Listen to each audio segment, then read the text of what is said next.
It's Thursday the 15th of December and it's cold.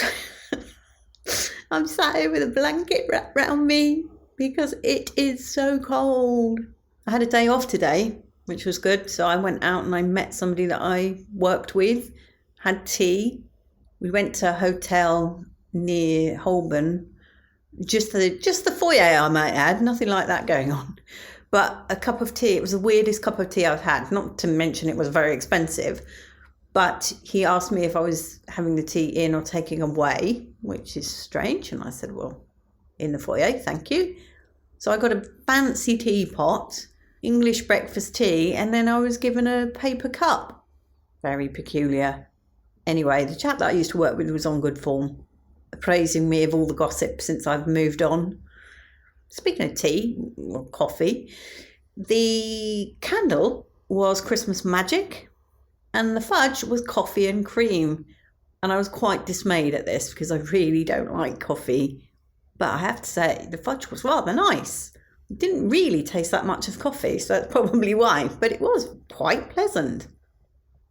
Because our catch-up finished at around midday, I decided to go to the cinema, so I went and watched She Said, which was good. It was very, how can I describe it?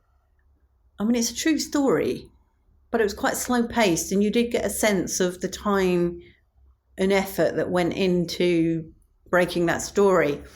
Of course, the very end is a bit of an anticlimax because you say you know what happened.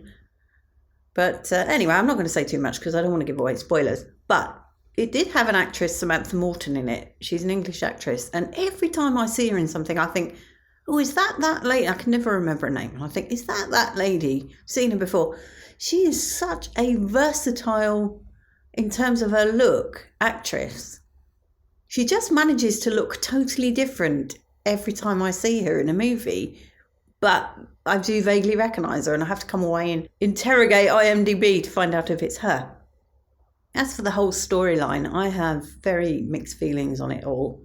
I'm basically a product of the 80s, so trust me, I have my own stories to tell when it comes to Me Too and Time's Up. And I recently, i.e. this week, read an article by Joanna Lumley, or at least it was an interview, where she said that women are coming off weakened as victims now because in her day, women would just make it quite clear that attention was unwanted. So it's really difficult.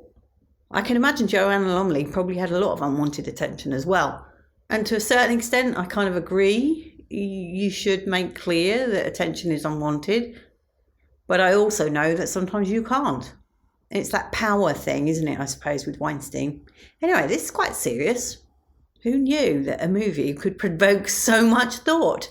Don't worry, I've got nothing on tomorrow, so I'll be back to a boring podcast. Much love and gratitude.